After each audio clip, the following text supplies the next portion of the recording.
Another episode of With the Chiefs. Wait. Man, I need more rest. I hope I've got your last name right there. It's a very good pronunciation. You should know better than that now, Donald. I know.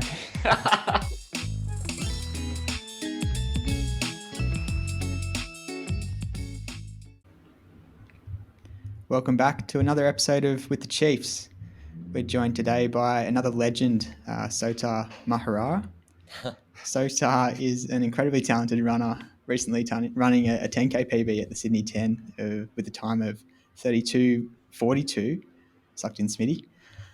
Not only is he an incredible runner, though, he's also managed to immerse himself in the running scene by working at Pace Athletic. He started his own YouTube channel, and he's brought many runners together within Sydney by starting an underground running club called the No Name Run Club. So welcome to the show, Sota. I hope I got your last name right. Yeah, no, Welcome, mate. It was a good attempt. Not everyone gets it correct. It's actually Maehara, but look, I don't expect anyone to get it correct. It's a pretty hard. No, that's okay. Closer than how we pronounce Jerome's surname, but anyway. Yeah, I've had a bit of trouble with surnames in the past, so No, it's all good. it's not my forte. Yeah, well, thanks for having me. I'm excited to be here. There's been some pretty good guests in the past, and I'm excited to be the next one. Well, The pleasure's ours, mate. Usually each week we just kick off with a bit of a training update, run through our past week of training and talk about whatever's coming up for us. So how's your last week of training been going, and are you training for anything in particular? Yeah, so currently not really training for anything. I'm in a weird spot where I have not many races coming up, or not at all, to be honest. And I'm just doing a ton of mileage, trying to get that aerobic fitness up. And then if there's a race in the horizon, I'll start doing some workouts to train up for it. But yeah, at the meantime, just one kind of long run a week, and then everything else is easy stuff, and maybe a few strides here and there, but not too many intense workouts and stuff like that. What about you guys? Yeah, okay. So it's just kind of like, I guess it's like base sort of phase. Yeah. Is that what you'd Yeah. call it, or? Yeah. Yeah. Awesome. Do you guys talk about your And then training week as well, or not? yeah. We normally go into it and I ramble on for way too long, but we'll let Dom cover off. Yeah. happening? This week I did like a big long run on Sunday. It was actually my birthday. I think it was Sota's birthday the day before that. So Hey, happy birthday, Sota. double happy birthday. Thank you so Yeah. much. Yeah, but I gave myself a birthday present of a 40K run, which, I was pretty tired after that. So on Monday, I was just, pretty wrecked. I think I did 10Ks just shuffling around. Today, I was still pretty sore, so I just did 2 easy runs. Tomorrow, I'm going to do a workout, I think 4 by 10 minutes. And then Thursday will probably just be recovery, sort of easy stuff again. Friday, I've been doing every week a tempo and just increasing it by 5 minutes each week. So this Friday will be a 40-minute tempo, which is going to be pretty tough. And then Saturday is usually just pretty cruisy. I don't know, maybe do a park run or 440 or something, but I don't want to go too hard. And then Sunday, I think will be a smaller long run, so maybe just like 25, 30 Ks, because then the following week I've got this 6-hour track race. But yeah, I haven't got COVID yet, so I think I'm in the clear. That's good. Fingers crossed. How's Beck doing? She's good. Yeah, she's just getting ready for tennis now. Oh, good. So she was back at work today, which is good. She's feeling fine. I think it didn't knock her about too much. She's just a little bit tired. That's all. What about you, Smitty? How's your week been? Before I get into that long run, what was the effort like, and was it I didn't check Um, Strava on it. no, it wasn't too bad. It was just like solid sort of effort. Yeah. Like I think I averaged 430s. Okay. Cool. For me, because we're recording this one a little bit early, I think not much has gone by since the last episode. But when did we record? Oh, Sunday we had that big session, which I was happy about. I'm just trying to remember what it was again off the top of my head. It was 3 by. So I think it was 3 by 6K. That's right. Yeah, 3 by 6K, and it was getting progressively quicker. So we do like 3K at sort of half marathon pace. I think I described it in the previous episode, but anyway, it went well, but it was quite a tough session, I would say. But I was really happy with it by the end of it. I think it's sort of on the last rep started to feel more like the end of a half marathon, because that was kind of the effort, because I think it was 18 Ks. Well, it ended up being 20, 24, 25 Ks total, but yeah, solid. I think a few more of those, and I will be in some pretty good shape for Gold Coast, I would hope, to hopefully beat the time that I did in Canberra. So I was happy with that. Kind of Yeah. knocked me. Sorry. Sorry. Did you run with anyone for that? Yeah, Or I was ran it with just solo? Tobias again, which was really good. Oh, nice. Um, I think he underestimates how fit he is at the moment. Saying like he was going to be cooked, but he hung on. I think he did 28 Ks total for the day, so a big session. Yeah, ended up being pretty quick. I was happy with it. And then today, Monday was just easy, and today was some more of that faster stuff. So 8 by 1 minute 45. Yeah, went well. I'm starting to get used to it, sort of, but not really. Like, it's still that same level of, I just want this to end. You get to about 40 seconds and you're like, God. You just Is hang that on. stuff just on your own? Yeah. I really want to do that stuff around the track, but I just haven't been, just because I don't have a car at the moment. It makes it a little bit tricky, but Well, it's there's not many tracks open at the moment. Or I guess you go to Homebush. yeah. So yeah, that's good. Normally towards the end of the reps, it's always just a battle of trying to keep your form, I find, and just stay strong towards the end of it. But getting more confident with the faster stuff is just a bit slow. Yeah. But yeah, that's my update. That's doing all right. Yeah. What about what's on for the rest of the week? Rest of the week, same on Thursday, doing 4 by 7 minutes at just above threshold. So maybe like not as painful as 1K reps. I don't know. It's like 10K, maybe 10K pace, for example. So we'll do another one of those. Tobias is going to jump in as well. So I think it's the same as the one I did last week. And then Yeah, okay. Have you done that session just once before, or have you done it just a couple once, of times now? yeah, just last Right. week. So just It'd more be interesting to like compare how you go. Yeah, it will be. I mean, after, because Sunday, that bigger session was on Sunday, and then the speed session was on Tuesday. My legs this morning were really not really, like when I woke up, there's no way I'm going to be able to do a session. But once you warm up, it's all right, Yeah, you're all good. which is interesting. And then Saturday, we've got a fartlek 15 by 3 minutes. Jeez. 3 minutes on, 1 minute off. Convinced Sally's trying to kill me, but Yeah, that's a it'll long be one. Yeah, no, it's a long one. Yeah. I'll be very happy if I can get through that.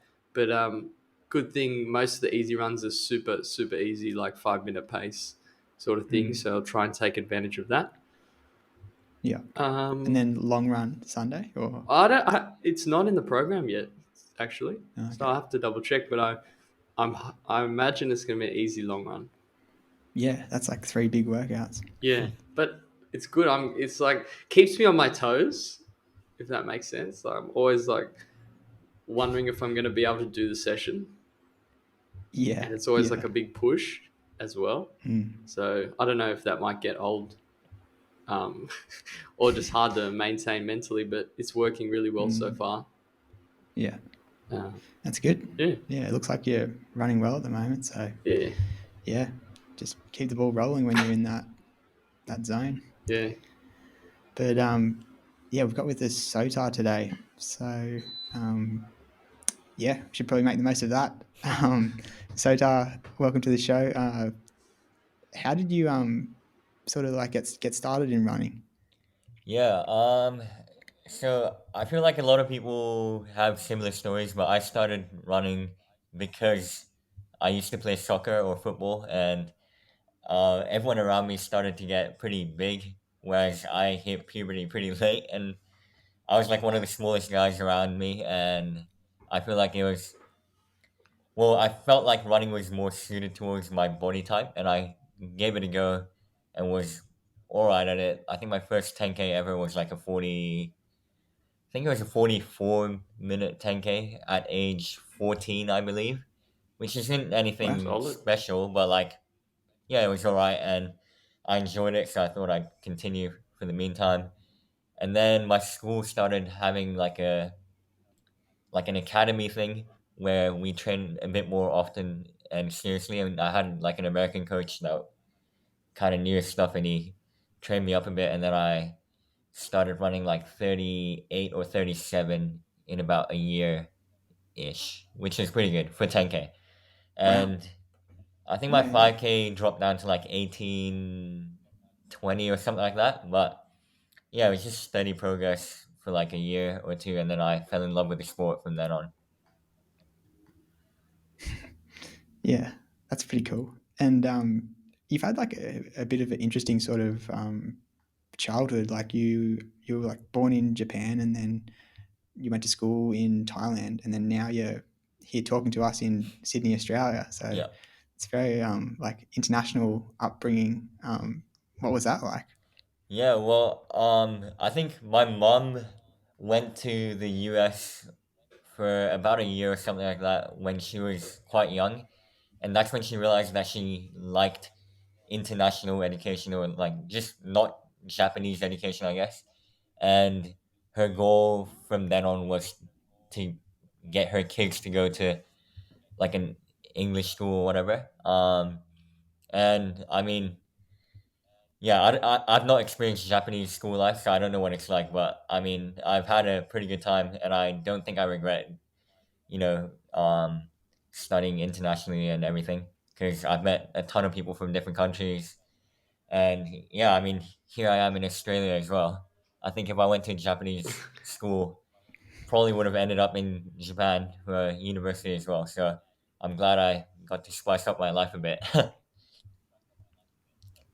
Yeah, definitely. Sounds like a pretty good move by your mum. Like um, yeah, I'm very jealous. Like it sounds like a great way to be brought up. Um, Yeah, there are and pros and yeah, cons. so Oh, sorry. Yeah, there are pros and cons to go it as ahead. No, no.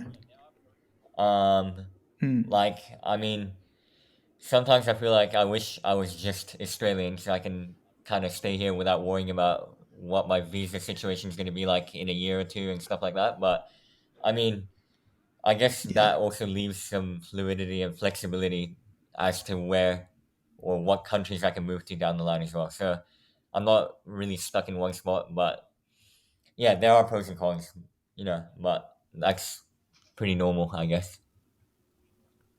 Mhm. Hmm. And do you do much running in Thailand and Japan then as well, or did Uh, that mostly just sort of start in Australia? yeah, so even though I did run a little bit in high school and whatever, I definitely started taking running more seriously once I came here, just because I think the level of running is way higher here, and that has definitely helped me improve a lot in the past 4.5 years that I've been here.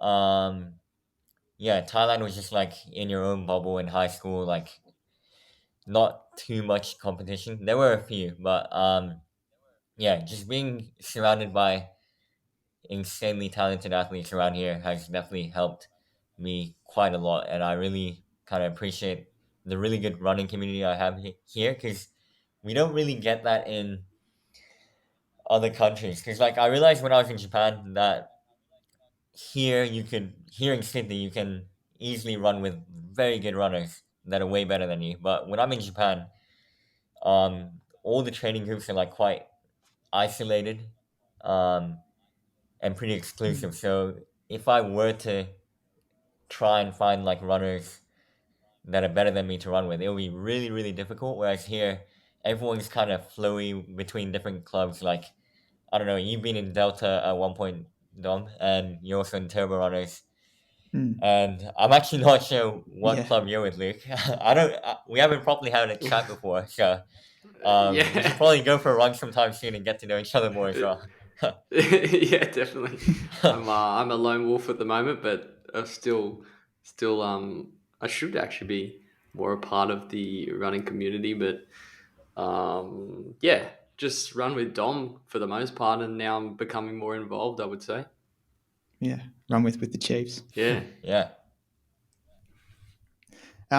Yeah, and you've got your YouTube channel as well that sort of tracked your progress as a runner. What was like the inspiration to start that up? Yeah, so in high school, I made a YouTube channel just because I realized that, well, yeah, one day I had this random thought where down the line, I would be able to look back at what life was kind of like back then because I knew that I was growing Mm. quickly. And you're never going to get to experience the same thing again. And it would be kind of nice to video some of my life, I guess. And yeah, I just started with like random filming with my friends and I. And then I kind of specialized more into piano videos, which is pretty interesting and not many people know that. And then I think I Yeah, did right. like Photoshop tutorials as well at one point, and I did like football freestyle videos, and then I moved on to like travel vlogs, and then I think I finally found my niche in running, and then that's when the channel kind of picked up a bit of traction. So I think I was just experimenting Mm. with different kind of genres, and then one of them just started picking up a bit of traction. Not saying I'm like a huge YouTuber or anything, but yeah, I felt like running videos was what did best and what I want to track in terms of my progress. So that's what I ended up kind of pursuing the most in the end. Mm. Yeah, Interesting. it's you say it's not too big, but I can remember when we went to Orange, like we were just jogging around at the start, and some people recognized you from your YouTube channel, and I was like, oh my god, like Sotar's Yeah, famous. that was a bit of a But surprise as well. that's pretty cool. Yeah. Um, but that's pretty awesome, like to just be sort of playing around with like a few different ideas and then yeah, following your interests and making it all happen. Like Mm. um, it sounds like a pretty interesting approach to take to like life in general, just dabbling a bit here and a bit there. And I'm sure that you've taken skills from those other channels that you were working on and applied them to running and editing as well. So um, that's yeah, really cool. I remember watching the Breaking 15 video. I think that's one of the really popular ones. I'm not sure if it's that one or a different one that blew up, but the the quality of the video, like the way it's shot, is really good. But also the it was like a big story. It's like almost like people could just get around it. Who was the runner again? Sota. Yeah, he's Stephen And Chung. He lives in Newcastle, yeah, so yeah, he's a bit of a hermit, like lives far away, but he comes back occasionally and yeah, does pretty well in races. And he's mainly like a road runner, I believe, like 10K, half marathon, marathon kind of thing. But yeah, very good runner, and I'm happy he helped out with the video. yeah, yeah. Well, are all your because I've noticed you've had a few. You've put a few videos of yourself up. I think that was at Rhodes as well, breaking. sort of the breaking 16 challenge. How did you sort of develop that style of video? Because it's not like it looks like it's quite difficult to do. Yeah, so I think a lot of us, especially the ones that were in the breaking 15 attempt video, were pretty Mm. free back then because we weren't working full time like we are now. So we were all uni Ah, students. Like we had a bit more time to kind of mess around a little, and yeah, we were all pretty close as well. We have our own kind of unofficial group called the Long Distance Project. Um, and yeah. it's just a bunch of like Sydney Uni and UNSW alumni basically that kind of formed a little group. They're more oriented towards longer distance stuff and trail running. But Hmm. we do occasionally dabble in like 5 and 10K as well. And there's me, who doesn't do any ultra marathons and stuff in the group as well. I feel out of place in that group to be honest, but you know, we felt like well, Steven felt like he wanted to attempt breaking 15 kind of challenge thing, and he was wanting some pacers to help out. So we all decided to help him out, do like a kilometer each because it's not that easy to run 3 minutes per k for too long, or especially. I feel like I could have paced a little more.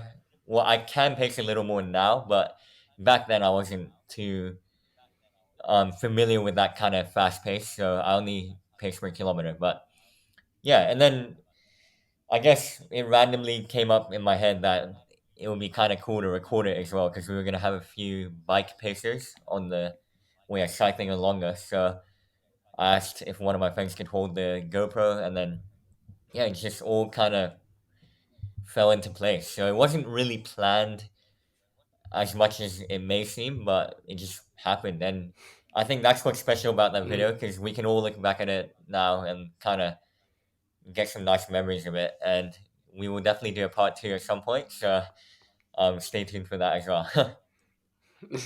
Yeah, it was not just the video. I remember distinctly. It was like it was very it was very inspiring, like an inspiring video. And then you sort of followed. You did sort of some interviews as well, and it was more about the story behind. It wasn't just sort of watching. Um, excuse me, watching him run. It was more about the story and the spirit of it, which is really good. So is part two going to be you breaking 15:30 or something, or No, I think we'll try and get Steven back. 'Cause we need that redemption video. Because I think he was like yeah? 21 seconds off. So yeah, Oh no. he's PB'd since, and I think he's like at 15:12 now. So he's really closing in on that Oh, barrier. So I think it'll be good to attempt it oof. at some point when we can, and we can get more people involved this time. Dom can come along and really help out with that. Yeah. You can come Yeah, along as well, Luke. definitely. Yeah, so I think I want to make the part two one a lot bigger, and yeah, I want to Yeah. see if we can make a better quality video, and it'll be hard, but it'll definitely be possible though. Yeah, it's funny because you is that the one that got like quite a lot of views. Like, Yeah, how many views roughly was it? I think it's currently at 98,000 views, so we're closing in Yeah, on wow, that Oh my big god. 100K, which sounds that's wild. insane in my head. Yeah, it's But it's mind-boggling. funny how you talk about because it wasn't like it just wasn't planned at all to be this big video, and then it just blow. How does it blow up like that? Do people just keep? Is that one of those things where it just goes viral, or what? What actually? Yeah, Anything so particular happen? YouTube is very weird. Like no one really knows how the algorithm works, but I think the one thing that helps is when you get like a good thumbnail, so the picture that you see on the YouTube screen that tempts you to click it, Yep. I guess. Mm. Um, and like a good title, I guess. And when I first uploaded it, it didn't get that many views, but I think about 2 months later, it suddenly picked up traction. Um, I Mm. really don't know what happened to be honest. There's no explanation for it. YouTube just works in very weird ways, and I feel like I just got lucky. And I mean, I don't regret it because yeah, I feel like I've made a lot of connections through that video as well. And reached out to more of a Sydney audience because of that video taking place at Rhodes Park on. So yeah, I mean, it was, yeah, I guess to an extent life changing as well because of the connections I made from it. Yeah. Yeah. And how much has your video style sort of changed since that video? Like, how long has the actual running component of the channel been going on? I think at that point it was still relatively new, like probably 6 to 8 months into starting the running niche channel. Yep. But yeah, since then, well, that's the video that made me realize that storyline kind of matters, and I tried to kind of document a few more people's stories of how they got to where they are and stuff, whether they're a recreational runner or like a more serious runner. So I still have plans to kind of do more of that, but I'm trying to find people that are not as camera shy as the people I know. So you got to be kind of, yeah, you can't just film random people. So I'm trying to find people that don't mind being on camera as well and kind of document their journey too down the line. But it takes time to kind of build that rapport with other people and then get to the stage where you ask Mm. them, do you want to make a video or something? But yeah, it just kind of happens. I like making everything fall into place randomly without planning it too much. So yeah, I think that's a pretty Yeah. good way to live. Yeah. 100%. Hmm. 100%. Well, yeah, I'm keen to see part two. That's for sure. So Yeah, yeah, I'll be watching out for that. yeah. So what do you, if we can go back to maybe training, or maybe we'll just recap just quickly your Sydney 10. How did you find the race? Obviously, it was a big result, but yeah, what are your thoughts on that?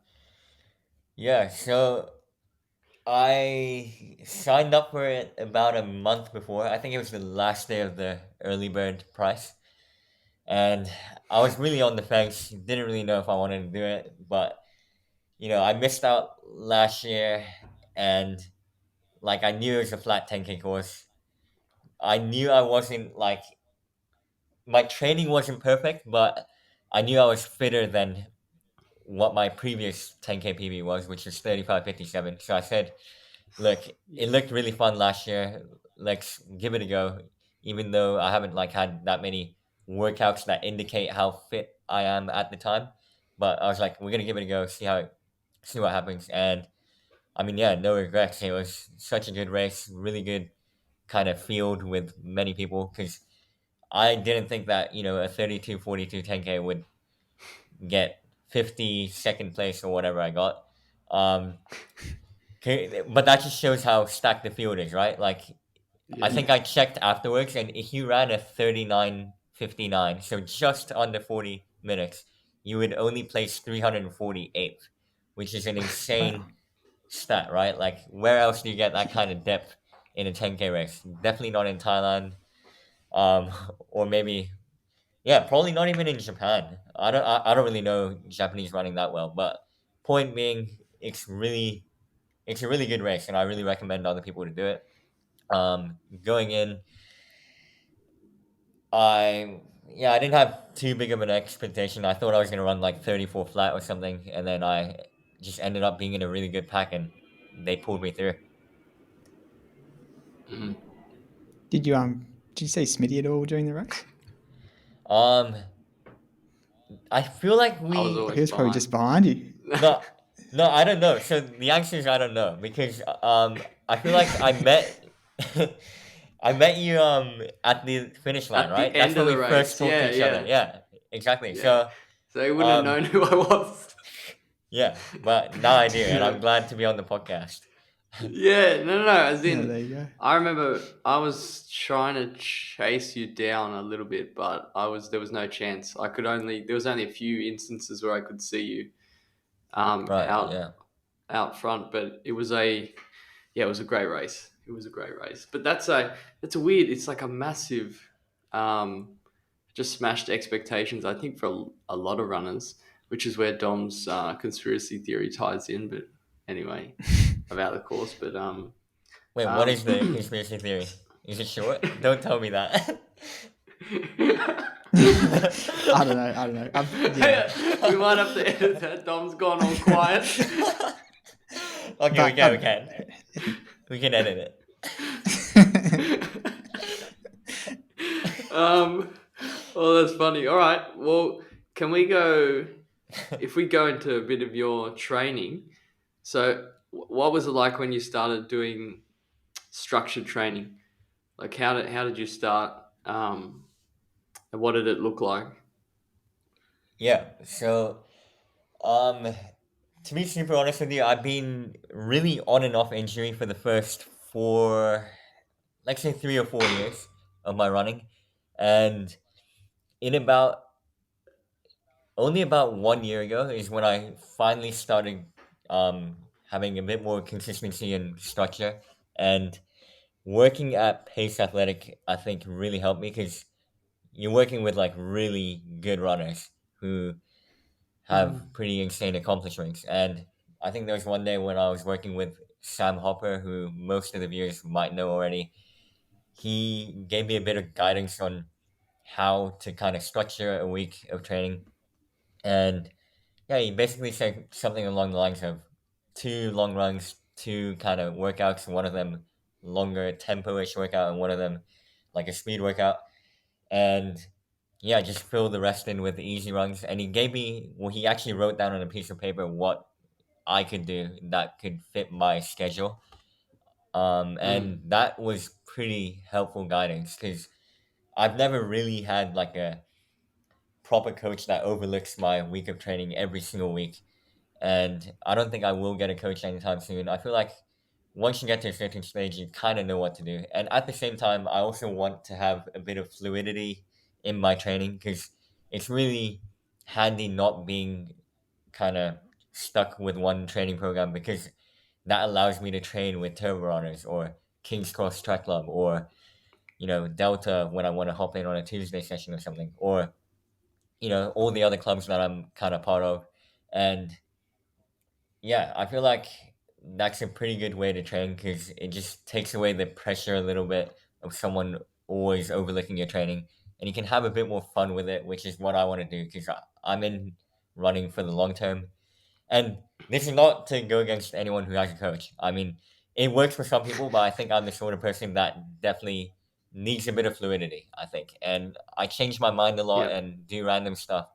So I think a coach would not enjoy overlooking my training just because I'll do random stuff every day. There's some weeks where I double 5 times a week. There's some weeks where I don't double at all, but do like way longer runs. And yeah, I mean, it was nice that Sam gave me a bit of structure, but I still play around with it a little bit to fit my schedule. Mm. Yeah, I like that because I mean you get to tap into the community aspect quite heavily, which is nice. And sometimes on the even doing a long run with, I've seen on your Strava, you'll do a long run with a big bunch of people, um, at a just at a casual pace. If you had a coach, you might have to do very specific long runs or stuff like that. But yeah, I like that approach. So what are the typical? Do you have any sort of favorite sessions or ones that stick out that you've enjoyed doing? Yeah, I mean, I'm a big sucker for K reps. I don't know, I just really like how it's not too short because my top end speed is not the best, but it's also not like long and exhausting. So yeah, anything to do with K reps is pretty good. But I've also recently done a monofartlek with Delta, and yeah, that Yep. was pretty fun as well. So I actually used to call it Mona, and I only just realized it was named after Steve Monaghetti. So I've been pronouncing it wrong the whole time. But yeah, that was pretty fun, and I like how it's like time based, and yeah, and the floats are not too slow. You still got to go pretty quick. It's not like a jog recovery per se. Yeah, so Yeah. I enjoy that quite a bit as well. Yeah. What I about you reckon that's guys? I probably mean, one of my I'm kind of favorites curious as to hear well. what like your key sessions are because I don't know too many, and I need to trickle in some workouts soon as well. All right, Dom, what do you reckon? Key workout. Yeah, well, at the moment, yeah, I'm keeping it pretty simple. Like I just do sort of 4 workouts and rotate through them. Yeah, as like every 4 weeks. So I've got 10-minute reps. So like 3 by 10 minutes or 4 by 10 minutes with 2 minutes recovery, and then I've got 1K reps, and I've got 400s, and I can't remember what the last one was.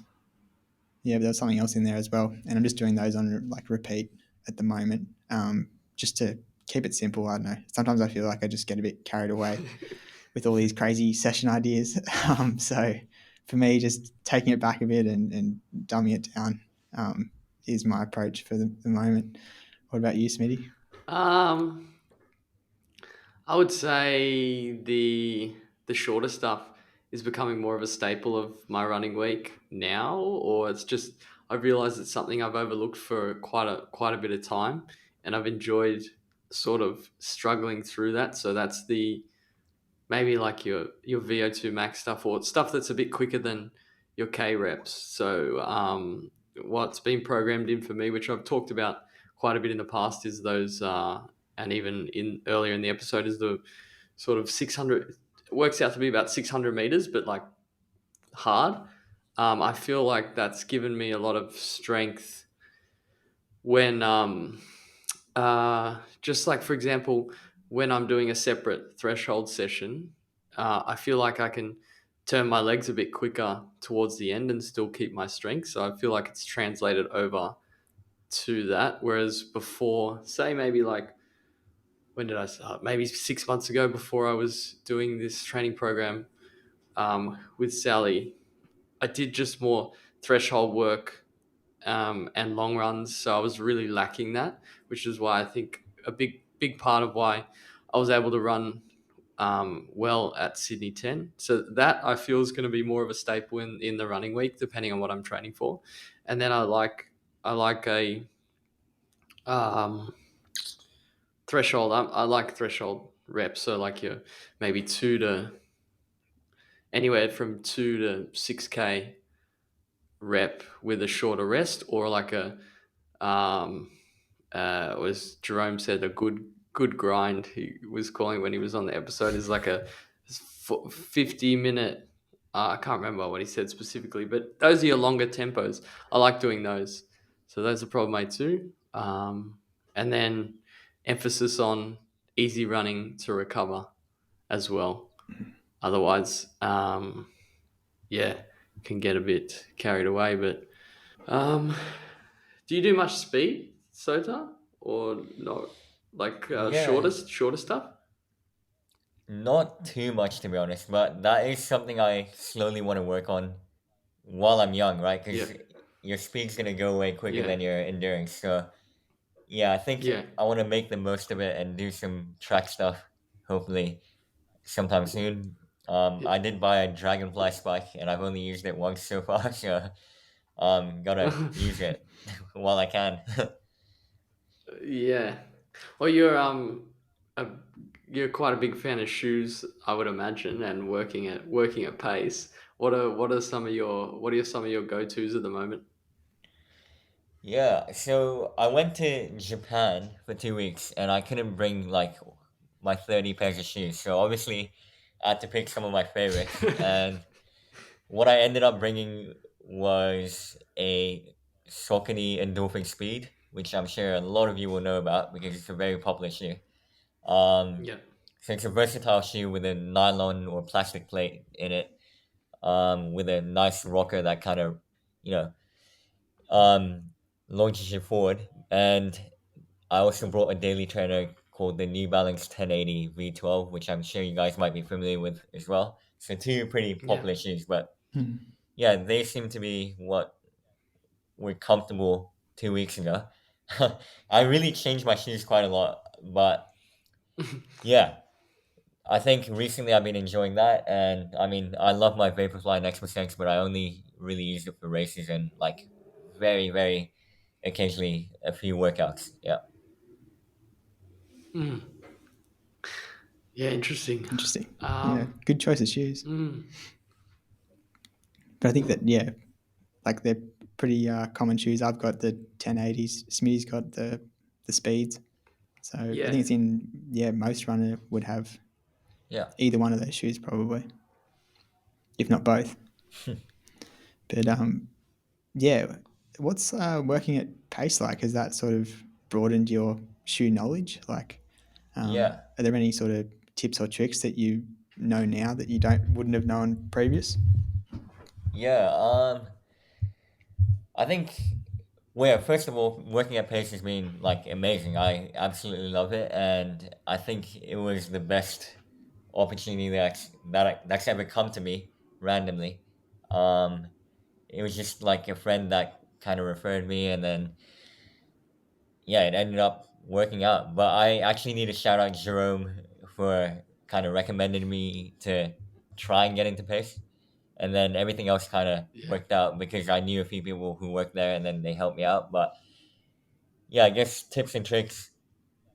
Nico said this in a podcast with you guys, I think. But yeah, the fit and yeah, as long as you get the fit right, the comfort will actually tell you that the shoe is working pretty well for you. So that's probably the simple way of telling if a shoe is working well for you or not. But I guess if you want to go into more detail, you're kind of looking for, you know, security in the heel, and then you want the laces to lock you down to the back of the shoe. And then near the front, so the forefoot, you actually want it to be relatively spacious, and then you want a thumb's width at the end of the shoe because your foot can expand when you run and when you're putting like 7 times your body weight on every step and when you're on your feet for a Mm, while.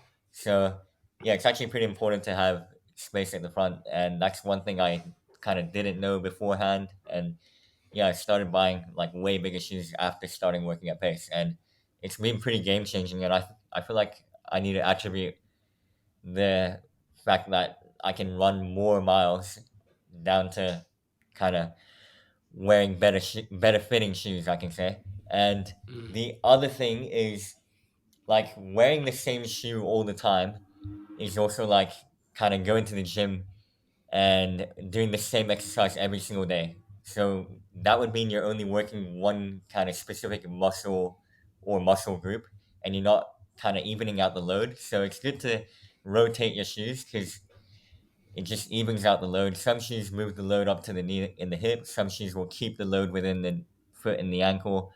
So playing around with stiffness and drop and yeah, softness and stuff is pretty good. So the two most common factors that lead to injuries: lack of shoe rotation and lack of strength training. So shoes are an important part of running, and I feel like it's pretty good to invest in a good pair and also a few pairs if you can.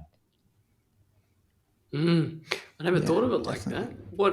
Hmm. How many shoes should be in the rotation, and what are the different? Because I know we've got a good friend Dom here who is a bit of a one shoe or two shoe man. So Ooh. Yeah, how many, all shoes, but all I don't know. shoes might be a bit. This, what's the famous quote, Dom? They're all the same. Oh, they're all the same. Yeah, bit but of foam under your foot.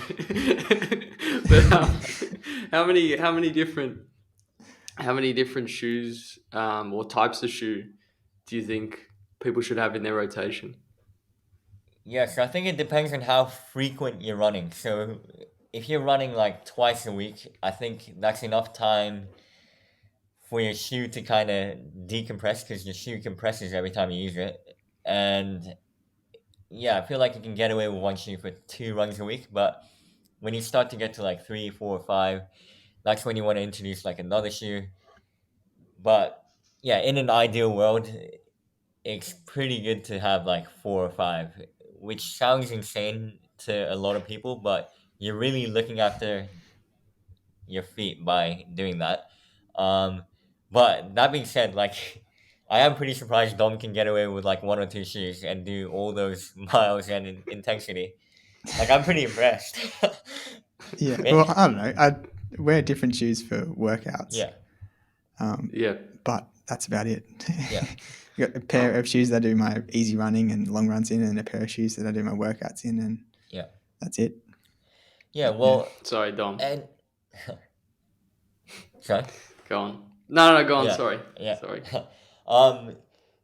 Yeah, and regarding like the types of shoes to get, I think it might not be good to start with like a huge kind of variation, like for example, a high drop shoe to a low drop shoe. But yeah, I guess 12 millimeters. So drop is basically the difference between the stack height of the heel and the toe, Mm-hmm. for those that don't know. And 12 millimeters is considered pretty high, and 0 is obviously considered pretty low. So you probably shouldn't start with like a huge kind of range of drop, but you can start with, I don't know, rotating between a 10 mil drop shoe to like a 6 mil drop, and then slowly increase that range over time.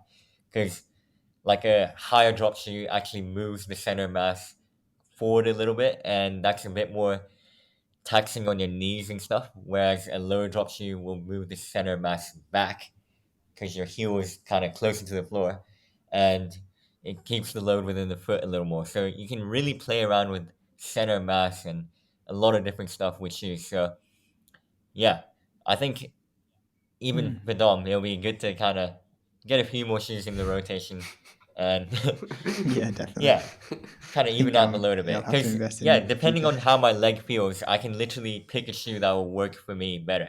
Because some shoes encourage you to take more steps, some shoes encourage you to slower down your steps, you know? So there's a lot to shoes, and that's why you should kind of see a running specialist that works in a shoe store.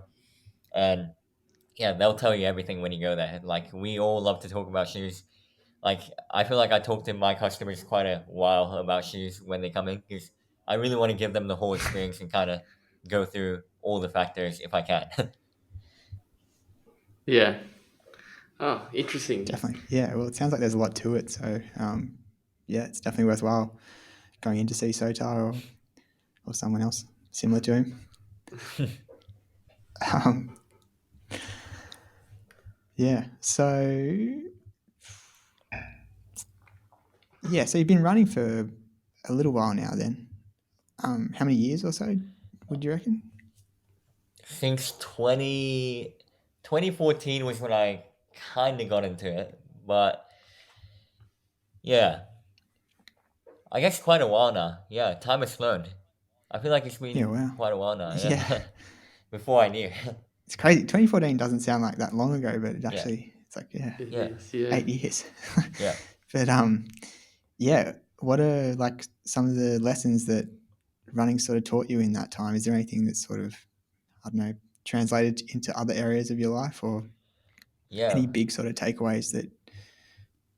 I think the most important thing I learned from running is like consistency will kind of get you to where you want to be in the end, and you do have to be quite patient with it.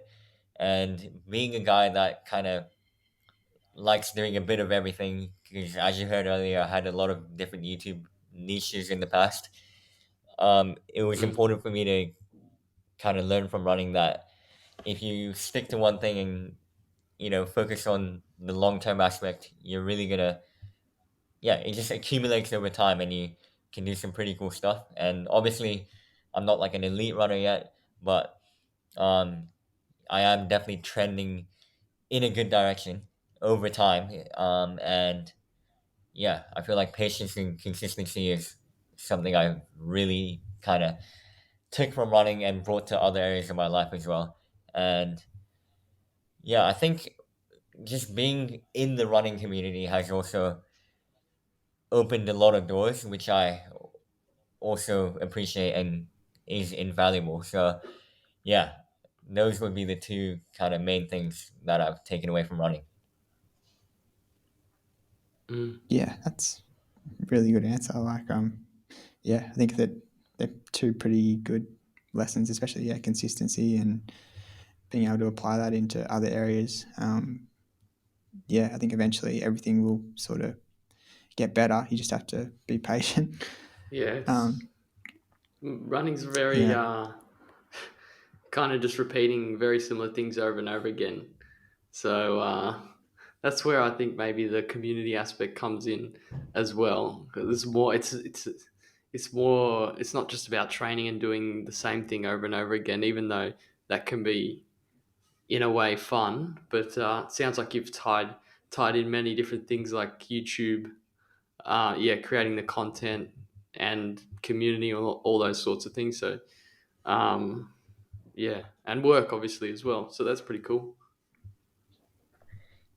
Yeah, I feel like Yeah, I'm in a definitely. pretty And privileged position where I can, where a lot of my hobbies are kind of intertwined with each other, right? Because YouTube, I am Yeah, making videos about running, and I work at a shoe store, so everything's kind of tying in nicely. And yeah, I'm in a good place right now, but yeah, we'll see what happens in the next year or so, because we have like visas to work around and stuff like that. So I think I will be going back into post grad studying and stuff like that down the line. But mm. currently, I'm just enjoying life, which is really good. Yeah, Yeah. No, that's great. Do you have what do you enjoy the video creation part a lot as well? Like the actual shooting and creating the video? yeah, I would say so because it is very, very time consuming, especially the editing part. And if you don't enjoy Mm. Mhm. video creation, you're definitely not going to be in it for the long run. So yeah, it requires a lot of time, and working at pace has hindered a bit with my kind of consistency with YouTube, but I'm Mm. still trying to hang on and make a few videos here and there because I still definitely enjoy it, but I just got to fit it in with like my full time work schedule at pace right now and the running on top of Yeah. that too. Yeah, Yeah. Yeah. Yeah, of course. Um, yeah. And um, what did you study at uni? Yeah, I did exercise science for undergrad at Sydney Uni, and I feel like that was a pretty broad course where you learn a bit about everything but not too deep. So that's why I feel like I definitely need to do post grad anyway. So I'm pretty excited to get back to studying, but I'm just not sure what I'm gonna do yet. But I think my first priority would be sports physiotherapy, but I'm not ruling out other options, and I might even do something completely unrelated because that's also fun. And yeah, I want to also mm, maybe move countries as well potentially because yeah, I feel like I've seen Sydney, and although I would love to stay here long term, I also do want to see other countries as well. So I think eventually I will try and move countries and see what's out there as well. mm. Yeah, What's on the definitely. list? Yeah, a Where do you want to few. explore? Um, yeah, there's a few like Singapore, um, potentially America or even the UK. Yeah, we're still working it out, but looking at a few options. Yeah. But also, I wouldn't mind going to Queensland and seeing what it's like there because I heard it's a little more like the lifestyle of Phuket, Thailand, which is where I lived, like an island and pretty laid back lifestyle. So I'm potentially thinking Queensland as well, which is obviously not another country, but at least it's another state, so it'll be kind of a fresh start as well. But yeah, who knows? I might even like stay in Sydney. Anything can happen. Don't really have plans as of yet. Mm. Interesting. It's yeah, it sounds like a good approach as well. Sydney's like such an awesome place to live, but yeah, I think that you can get a bit too comfortable in Sydney, and there's yeah a whole world out there. So you There only live is. once, you may as well explore it. If I do move countries, though, I will come back to But visit. yeah, definitely. Yeah. Well, if you end up setting up somewhere, we'll have to come over and visit you. Yeah, Yeah, for 100%. Um, sure. yeah. But you mentioned before, like you said, rotating your shoes and strength training were the two biggest factors that contributed to someone getting injured. I think that's right. Do you do any strength training? Yeah, so that's the funny part. I actually don't, which is really bad. But that's why I'm compensating by making sure to really run in like new shoes most of the time. I actually don't go past 400 kilometers in most of my shoes, which is really low. Some people push it to like 1,000 Ks. But to go back to the strength part, um, I mean, I do a bit of body weight stuff, but not anywhere near enough like load, because even though we're runners, this is all information that I learned from iMove Physiotherapy and the Running Room, which is like a physio based in Sydney, really well known establishment, I Yeah, guess you could say. Yeah. we had Paddy Mack on Yeah. in the past. Yeah, so this is stuff that I've learned from him as well, because Pace Athletic works relatively closely with iMove Physio. So they've given us like really good knowledge as well. And that's where I learned about those two factors that lead to injury. And the only thing I do pretty consistently is like bent leg calf raises, which happens to be the most important out of everything, because according to Pat McNamara, the muscle that has to cop the most amount of force when you run is the soleus, which is the lower calf. It's like a deep muscle in the lower calf. And yeah, that receives like 7 to 9 times your body weight, depending on how heavy you are and how hard you impact the ground and everything. But strengthening that is really important. And the way to target that specific muscle is to bend your knee and then do a calf raise. But you want to do it with a lot of weight, which is why it's a little bit tricky and why I feel like I'm not doing it enough. But you can get creative in trying to hold heavy stuff that you can find around your house. But yeah, that's probably the most important thing that you should do. But apart from that, there's still a lot of stuff to work on, because your IT band can flare up quite a lot for a lot of runners, and that's connected to your glute and another muscle called the TFL. And yeah, especially strengthening your glute is quite important for that. Um, and yeah, there's several other parts in the body that you do want to work on as well, like core as well, because the elite runners, you see that their core is quite stable, and then their limbs are moving. So yeah, there's so much you can do to help with your running outside of running. And I think the main takeaway that I want listeners to kind of apply to their own training is focus on load rather than kind of endurance, because you're doing enough endurance running anyway. So when you're doing strength, you want to focus on like lifting as much as you can and stuff like that, because that will help with your running and that will keep you injury free. And that's advice for myself as well. Yeah, that's good. Really good advice and really good information. What about like nutrition? Is there any sort of, I don't know, guidelines or plan that you follow in terms of what you eat just throughout the week? Yeah, that's a pretty funny one, because a lot of my friends know me for being one of the most unhealthy eaters on the planet. Um, well, I have like a decent amount of Macca's and KFC and stuff, so I have like pretty bad habits in terms of eating. But no, that's not like all I eat. Obviously, I do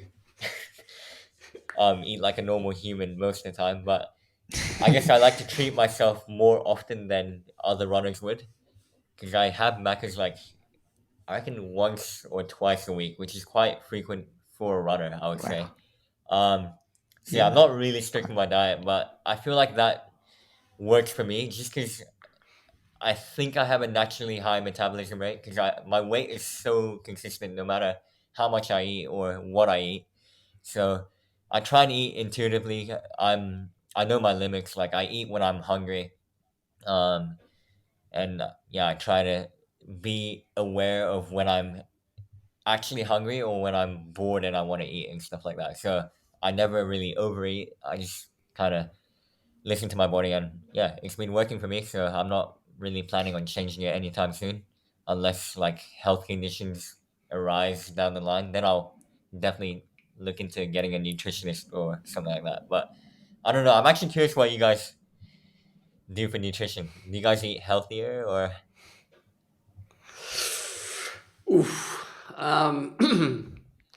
To be honest, it's pretty stock standard for me. I like a good smoothie in the morning if I'm rushed. So like a banana, blueberry, peanut butter, oat smoothie with some sort of almond milk. and or if not that, just a lot of eggs, a lot of toast, that sort of thing. But I'm definitely a sucker for chocolate, big time. Like yeah, that's my weakness. I can't actually have any of that in my apartment. Like I won't keep chocolate or alcohol or anything in my actual place. Just because if it's not around, I'm not gonna go. I'm probably not gonna go to IGA to have a chocolate. I might, but probably not. But I do still go to my parents like quite a lot to eat to eat. Mum cooks a lot. She cooks a lot of Italian food, just lots of very healthy. She likes organic, whatever that means, food. But that's where I raid the chocolate area at my parents' place. So it's also dangerous. But I I don't think too deeply about nutrition, to tell you the truth. But Dom, I guess this is an area you give a bit more thought. So I think you will have some more valuable input. Yeah, well, I think I've mentioned it a couple of times on the podcast, but yeah, I was working night shift in the past, and I found that that kind of forced my hand, and I had to sort out my nutrition because I think working night shift is just like I don't know, pretty unnatural, and your body is just burning so much energy all the time. Like you don't really sleep properly in the day, and then you're up all night. So I figured that I just needed to sort it out and do something because like mentally I was just not in a great place all the time. I was always just a bit sort of I don't know moody and tired, obviously.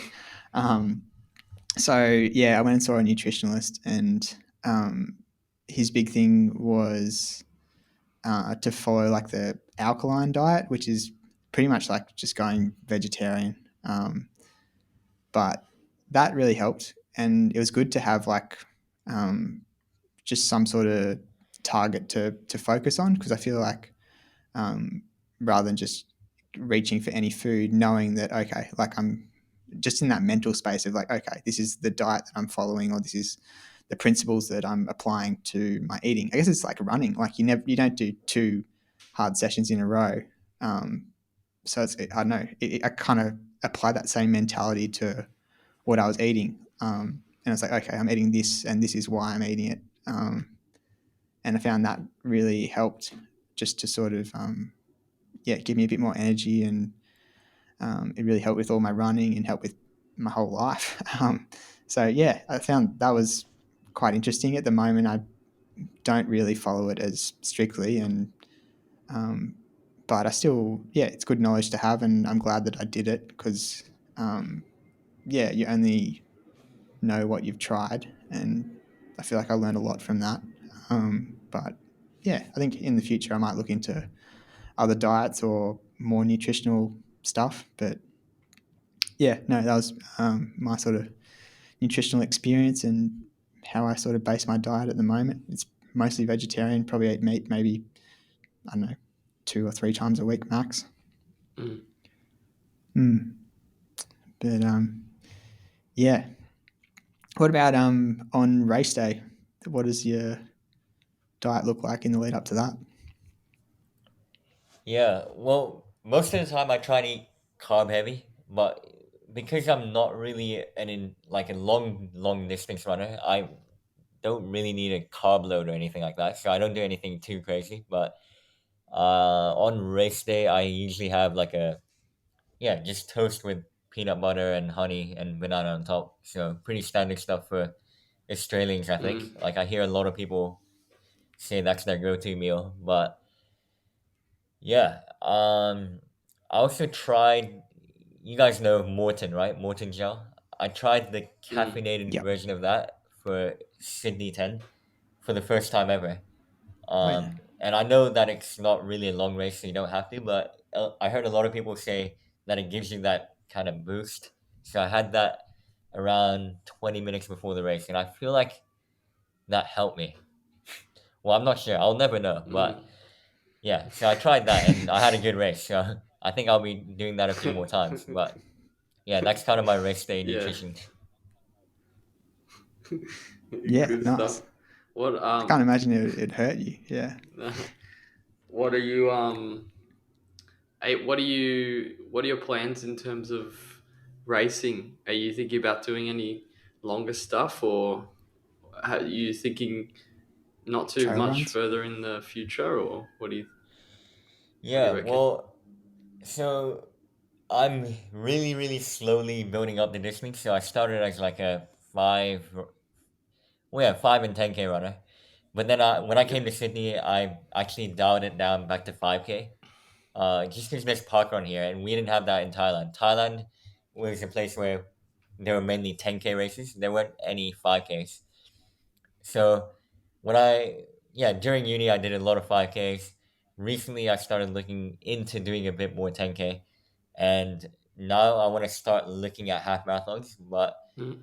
I still don't have like a half marathon race in mind. Well, I'm not in a rush at all.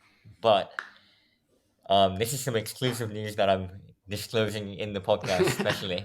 But I've actually been thinking of doing one of those like track races where, like, Oh, yeah, awesome. how long you can run in 6 hours or 12 hours. And I remember you were talking about that at the start of the podcast, Dom. But yeah, if you Yeah, tell me yeah. more about that after the podcast, I might look into doing that because I want to give it a Oh, shot. it's coming up pretty soon. Yeah. Really. Oh, how soon? Yeah, it's in 2 weeks. Oh, okay. Like I think the first weekend of June. six Yeah. But 6 hours around the I think track. they have other ones on though. Yeah. I I think feel that's like the I only want one to. in Sydney though. All the other ones are like, Yeah, I feel yeah. like I want to give that one a crack potentially. I'll see how I go, but I might ask you more about it after the podcast, and who knows, you might see me there. Yeah, definitely. Yeah, but if not, I'll Yeah, that'd be definitely awesome. look into one of them down the line because I know they do a few down south of Sydney as well. Every year or Mm, something like I that. think so, yeah. Yeah, Yeah. I think in Canberra they have some as well. Yeah. What that's a big, that's a sort of a jump. That's a big jump. What makes you Yeah. what attracts you to doing something like that? Is it just the challenge of it, Uh, or what do you reckon? yeah, I think it's the challenge of it, and at the very least, all you're doing is going around the track. So, like, at no point you're gonna be in the middle of nowhere. So, I feel like it's a safe entry to the ultra marathoning scene if I even get to a marathon. But um, yeah, I just want to give it a crack. I feel like it's something different. I'm so used to kind of doing specifically 5 and 10K races because we worked out that I've been running for 8 years now, and um, the only like different kind of race I've done is Wings for Life, which Dom and I did last year, and Dom did really well this year as well. I didn't do it this year. I was in Japan, but yeah, that was a very fun kind of concept, and I wish I got to do it this year, but unfortunately, I wasn't here. But if I'm here next year, I'll definitely do it. And yeah, I like doing different race formats. So Mm. anything that comes up, I'll look into it and maybe do it. Well, Yeah, definitely. how did you go last year with that with the Red Bull one? Yeah, so I definitely went in with no expectation. I brought my heaviest pair of shoes. I was gonna do like a chill Sunday long run. So I was only expecting like a half marathon to be honest, because at that time my long runs weren't as long. Well, they're not that long now either, to be honest. But yeah, I was thinking 21Ks would be a good amount. And then I see all my friends rock up in next percent and stuff like that, and I was like, oh well, I might have to see how long I can hang on for. And then at the start, Dom completely flew away. And then I was in a pack with Mick Chapman and Jacques McPhee, and we actually ended up running 31 or 32 Ks together at like low fours. It was like 4 or 5 or something like that. And then I Wow. definitely hit the wall. I had no gels or anything, and then eventually my phone ran out of battery because you had to use your phone for the event. So I think I ended at Yeah. 35K, which is I'm happy with it, but I next time I do it, I definitely want to go for more. But yeah, I remember Dom Mm. had Mm. a bit of stomach issues, was it? Yeah, stomach Yeah. issues. But I'm Beef- so glad you beef came back juice. for Yeah. redemption. Like, you did so well this year. That Yeah. was insane. Yeah. Yeah, no, I was happy with that one. Yeah, Yeah. that was huge. I guess wrapping up, you kind of like, yeah, it's not a bad segue actually, but we've asked every guest so far what their favorite race was. So I guess, yeah, considering you've had 8 years of experience and tried out a few different styles of racing, what's like your favorite race experience? Yeah. So this is a tricky one to answer, mainly because obviously 8 years ago I was very young, and recently I haven't been racing that much, and partly that is because of the COVID lockdown and everything. There's not been that many races. I've done a lot of time trials, as you've seen on my YouTube channel. Like, my 5K PB was a time trial for a very long time, and because of that, I don't have too many memories. But I think the Sydney 10 definitely has a place in my heart, just because it was a huge breakthrough for me, and Yeah. yeah, it just really sparked the fire inside of me that now wants more, and 32 would have been unimaginable for me, even like a year ago. And yeah, I feel like because of that, that would probably be my favorite race. And yeah, I feel like I just want to do more 10Ks now. And before I would have been so Mm, interested in 5Ks, but 10K is starting to feel like my distance. And yeah, I guess that's my answer. yeah, sounds Awesome. good. Or Yeah. 10K or 6 hour track race, either one. Yeah. I'm a random guy. We'll see. No, I think yeah, when you have a breakthrough like that, it's just next level in terms of crushing expectations. So it's a very, very big result. And yeah. But yeah, well thank you. Thanks for joining. That was we covered a lot. I'm glad we covered YouTube as well. I'm very keen to see. I'm very keen to see the progression and the different races you're going to do, and obviously see part 2 of the Breaking 15 as well. But there Which you might guys will also be be proud a of. yes, I'll be very keen. Um, yeah. Well, thank you. Thanks, Sota. Yep, Yeah, thank you thanks, so mate. much.